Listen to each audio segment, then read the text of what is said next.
Technical civil में आपका स्वागत है। टीएनपीएससी यानी तमिलनाडु पब्लिक सर्विस कमीशन की ओर से डिप्लोमा सिविल इंजीनियर्स को डायरेक्ट रिक्रूट किया जा रहा है फील्ड सर्वेयर, ड्राफ्टमैन और सर्वेयर कम असिस्टेंट ड्राफ्टमैन की पोस्ट पर, जिसमें कुल 1089 वैकेंसीज अवेलेबल है। इस वीडियो में हम इन्हीं वैकेंसीज की बात करेंगे, इसलिए इस वीडियो को आखिर तक बिना स्किप किए जरूर देखिएगा और अगर आपको ये वीडियो पसंद आए तो इसको लाइक और शेयर भी कर दीजिएगा। तो जैसे कि आप देख सकते हो आपके सामने टीएनपीएससी की ओर से पब्लिश किया गया ऑफिशियल एडवर्टाइजमेंट ओपन है, जिसकी लिंक इस वीडियो के नीचे डिस्क्रिप्शन बॉक्स में दे रखी है, वहां से आप इसकी पीडीएफ फाइल को डाउनलोड कर सकते हो। तो यहां शुरुआत में जो है आपको वार्निंग के तौर पर कुछ पॉइंट्स दे रखे, मैं चाहूंगा इस पीडीएफ फाइल को डाउनलोड करके इन सभी वार्निंग पॉइंट्स को आप आराम से पढ़ लीजिएगा। और यहां शुरुआत में जो है आपको वन टाइम रजिस्ट्रेशन के बारे में बताया गया है। अब ये वन टाइम रजिस्ट्रेशन क्या होता है? बेसिकली अगर आपको टीएनपीएससी की ओर से किसी भी पोस्ट पर अप्लाई करना है तो पहले आपको इनके पोर्टल पर जाकर अपने आप को रजिस्टर करना होता है, जो कि वन टाइम रजिस्ट्रेशन होता है। तो आपको भी ये पहले करना पड़ेगा अगर आपने पहले रजिस्ट्रेशन नहीं किया हो तो। ठीक है, अब आपको कैसे करना है आगे इस वीडियो में बताऊंगा, आपको पोर्टल पे ले जाकर कि कहां से आपको रजिस्ट्रेशन करना होता है। लेकिन ध्यान रहे, जब भी आप वन टाइम रजिस्ट्रेशन करोगे तो आपको यहां 150 रुपीज की फीस पे करनी होगी और इस वन टाइम रजिस्ट्रेशन के बाद आपकी एक लॉगिन आईडी जनरेट होगी जो बाकी पोस्ट पर अप्लाई करने के लिए काम आएगी। ठीक है, चलिए अब आगे आपको जो है डिटेल्स ऑफ वैकेंसीज के बारे में बता रखा है कि कौन कौन सी वैकेंसीज है। अगर हम फील्ड सर्वेयर की बात करें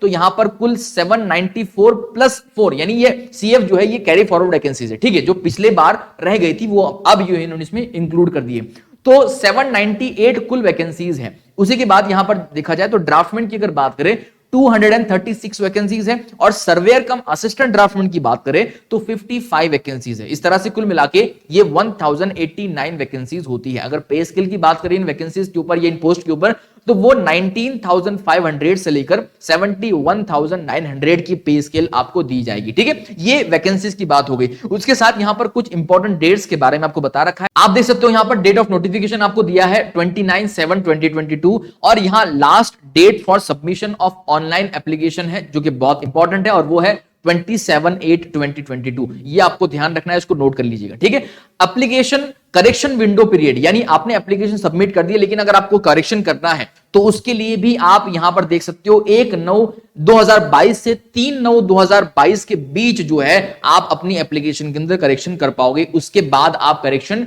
नहीं कर पाओगे। तो ये डेट भी आप लोगों के लिए उतनी ही इंपॉर्टेंट है। अब क्योंकि ये जो रिक्रूटमेंट है डायरेक्ट होगी, इसमें कोई इंटरव्यू वगैरह आपका नहीं होगा, तो आपके पास एक रिटन एग्जामिनेशन आपका लिया जाएगा। अब ये जो रिटन एग्जामिनेशन है इसकी कुछ डिटेल आपके सामने है, पेपर 1 की डेट है और पेपर 2 की डेट और टाइम आपके सामने यहां पर लिखा है, आप इसको भी नोट कर लीजिएगा। ठीक है, चलिए आगे इसी एप्लीकेशन के अंदर आपको जो एग्जामिनेशन होगा आपका उसकी सारी डिटेल शेयर कर रखी है कि कितने मार्क्स का एग्जाम होगा, कौन कौन से सेंटर्स होंगे, उसका सिलेबस क्या होगा, ये सारी चीजें आगे इस नोटिफिकेशन में आपके साथ शेयर की गई है। ठीक है, तो हम वन बाय वन सारी चीजों को देखेंगे। अगर हम क्वालिफिकेशन की बात करें तो सबसे पहले यहां पर एज लिमिट के बारे में आपको बताया गया है कि फील्ड सर्वेयर के लिए 32 साल, ड्राफ्टमैन के लिए भी 32 साल और असिस्टेंट कम सर्वेयर जो ड्राफ्टमैन होता है उसके लिए भी 32 साल की जो है एज लिमिट है अदर्स के लिए। लेकिन वहीं अगर एससी एसटी वगैरह जो कैटेगरीज है उनके लिए कोई एज लिमिट नहीं है, तो ये आप नोट कर लीजिएगा। ठीक है, अगर आप अदर कैटेगरी से आते हो तो आपको मैक्सिमम जो आपकी एज होनी चाहिए वो 32 ईयर्स से ज्यादा नहीं होनी चाहिए। ठीक है, उसके साथ साथ यहां पर आपको आगे एज कंसेशन की बात कर रखी। मैं चाहूंगा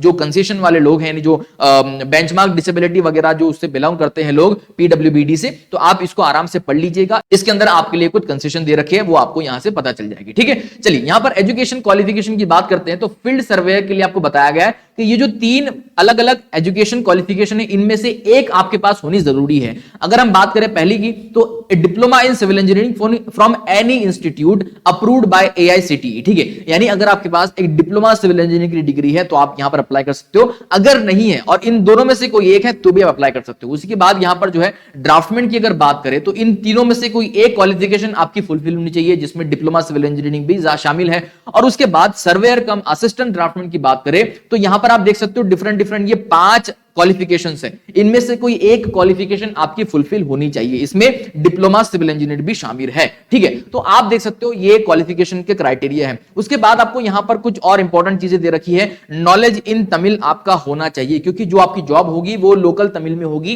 इसलिए लोकल के साथ आप वहां पर डील कर सको तो आपको बेसिक नॉलेज होना चाहिए तमिल का। ठीक है, चलिए उसके साथ यहां पर आपको सर्टिफिकेट ऑफ फिजिकल फिटनेस भी प्रोवाइड करना पड़ेगा। और अगर फीस की बात करें यहां पर इस पोस्ट के ऊपर आपको फीस अगर लगानी है तो क्योंकि ऑनलाइन वन टाइम रजिस्ट्रेशन करवाना पड़ता है तो उसकी 150 रुपए फीस होगी और उसके बाद जो एग्जामिनेशन फीस होगी वो 100 रुपीज पे करनी होगी। ठीक है, तो ये दो अलग अलग फीस आपको यहां पर पे करनी होगी। लेकिन अगर आप ऑलरेडी टीएनपीएससी के पोर्टल पर रजिस्टर्ड हो तो आपको ये 150 फीस पे नहीं करनी होगी। लेकिन आप पहली बार कर रहे हो तो फिर आपको 150 रुपीज पे करनी होगी। ठीक है, चलिए उसके बाद आपको एग्जामिनेशन फी कंसेशन की बात कर रखी है। अगर आप किसी बैकवर्ड कैटेगरी से आते हो तो यहां पर आप लोगों के लिए कंसेशन भी दे रखा है, एग्जामिनेशन भी है, आप यहां पर पढ़ सकते हो। उसके बाद कुछ और भी पॉइंट यहां पर बता रखे नोट्स के तौर पर, मैं चाहूंगा इस पीडीएफ फाइल को डाउनलोड करके आप आराम से पढ़ लीजिएगा। अब mode of payment of examination fees की बात कर रखी है तो ये फुल्ली ऑनलाइन आपको पे करना होगा। जैसे ही आपने अपनी एप्लीकेशन को सबमिट किया, एट द एंड आपको एग्जामिनेशन फी पे करने का ऑप्शन आएगा। आपको वहां से ऑनलाइन मोड यानी net banking, credit card, debit card वगैरह का इस्तेमाल करके आपको ऑनलाइन 100 रुपीज अपनी पे करने होंगे। ठीक है, चलिए उसके साथ साथ यहां पर एप्लीकेशन हैव टू पे द सर्विस चार्जेस आल्सो, जो भी एप्लीकेबल होगी ऑनलाइन पेमेंट के लिए। ठीक है, तो वो आपको ध्यान रखना है। चलिए यहां पर जो है आपको कंसेशन की बात कर रखी है, तो आप अगर किसी बैकवर्ड कैटेगरी से तो आप इसको पढ़ लीजिएगा आराम से। अब स्कीम ऑफ एग्जामिनेशन की बात कर रखी है, ऑब्जेक्टिव टाइप एग्जामिनेशन आपकी होगी ऑब्वियसली। ठीक है, तो यहां पेपर 1 और पेपर 2 की कुछ डिटेल्स शेयर कर रखी है, तो आप इन सभी डिटेल्स को एक बार पढ़ लीजिएगा। ठीक है, चलिए उसके बाद आपको जो है यहां पर सिलेक्शन प्रोसीजर की बात की है कि आपका सिलेक्शन कैसे होगा। तो क्योंकि मैंने आपको कहा कि ये डायरेक्ट सिलेक्शन होगा, इसके अंदर सिंगल स्टेज सिलेक्शन होगा, यानी आपसे एक रिटन एग्जामिनेशन लिया जाएगा और उस एग्जामिनेशन के जो भी रिजल्ट होंगे, जो भी मार्क्स होंगे, उसके बेसिस पर आपको फाइनलाइज कर लिया जाएगा। ठीक है, तो ये आपको ध्यान रखना है। अब सेंटर ऑफ एग्जामिनेशन कौन कौन से होंगे, तो कुल 15 डिफरेंट सेंटर से आप देख सकते हो। आपके जो भी नजदीकी सेंटर होंगे वहां पर आपका नंबर लग सकता है, तो आपको वहां पर जाना होगा एग्जामिनेशन देने के लिए। ठीक है, अब एम्प्लॉय डिटेल है, मैं चाहूंगा ये भी आप आराम से पढ़ लीजिएगा। ठीक है, बहुत ज्यादा डिटेल हो जाएगी वरना इस वीडियो के अंदर। उसके साथ साथ यहां पर आप जैसे इसको स्क्रॉल करोगे तो और भी महत्वपूर्ण जानकारी आपको दे रखी है। आप 1 बाय 1 सभी जानकारियों को पढ़ लीजिएगा ताकि कोई भी इंपॉर्टेंट इंस्ट्रक्शन आपसे कहीं छूट ना जाए। ठीक है, यहां पर अदर इंपॉर्टेंट इंस्ट्रक्शन दे रखे हैं, ये भी आप पढ़ लीजिएगा, एलिजिबिलिटी क्राइटेरिया वगैरह को लेकर। ठीक है, उसके नीचे आपको डिटेल जो है आपके सिलेबस के बारे में दे रखा है। लेकिन उससे पहले हम देख सकते हैं यहां पर हाउ टू अप्लाई का एक सेक्शन दे रखा है कि आपको अप्लाई आखिर कैसे करना है। ठीक है, अब देखिए अप्लाई करने के लिए आपको पहले तो टीएनपीएससी की ऑफिशियल वेबसाइट पे जाना होगा। ये उनकी वेबसाइट है, इसकी लिंक इस वीडियो के नीचे डिस्क्रिप्शन बॉक्स में आपको मिल जाएगी। आप उस लिंक से इस वेबसाइट के ऊपर आ सकते हो। तो इस वेबसाइट के ऊपर आप देख सकते हो हॉरिजॉन्टल जो मेन्यू है, यहां पर रिक्रूटमेंट का एक ऑप्शन है। जैसे उसके ऊपर आप अपना माउस ले जाओगे, वहां ऑनलाइन एप्लीकेशन सर्विस का एक ऑप्शन होगा, वहां सामने जो है अप्लाई ऑनलाइन का एक ऑप्शन है, उस पर आपको क्लिक करना है। उस पर क्लिक करते ही आपको ऊपर पूछेगा कि are you sure want to continue with external website, उस पर आपको क्लिक करना है। क्लिक करते ही आपके सामने एक नई वेबसाइट ओपन होगी। तो ये जो वेबसाइट ओपन हुई ये भी फिलहाल तमिल लैंग्वेज में हुई है। अगर आपको इसको इंग्लिश में पढ़ना है तो यहां देखिए ऊपर टॉप में जो है इंग्लिश का एक ऑप्शन है, आपको उस पर क्लिक करना है। अब ये जो वेबसाइट है आपके लिए इंग्लिश में ट्रांसलेट कर दी गई है। यहां पर आपको पहले क्या करना होगा, 1 टाइम रजिस्ट्रेशन, तो आपको पहले इस पे क्लिक करना है। इस पे क्लिक करते ही आप क्योंकि न्यू यूजर है तो आपको न्यू यूजर के तौर पर रजिस्टर करना है, इस पे क्लिक करना है। और क्लिक करने के बाद आपको पहले बताया जाएगा क्रिएट लॉगिन आईडी। अब इस लॉगिन आईडी क्रिएट करने के लिए आपको क्या करना होगा, जैसे कि हम अगर टेक्निकल सिविल की बात करें एग्जांपल के तौर पर, ठीक है, तो आपको क्या करना है, टेक्निकल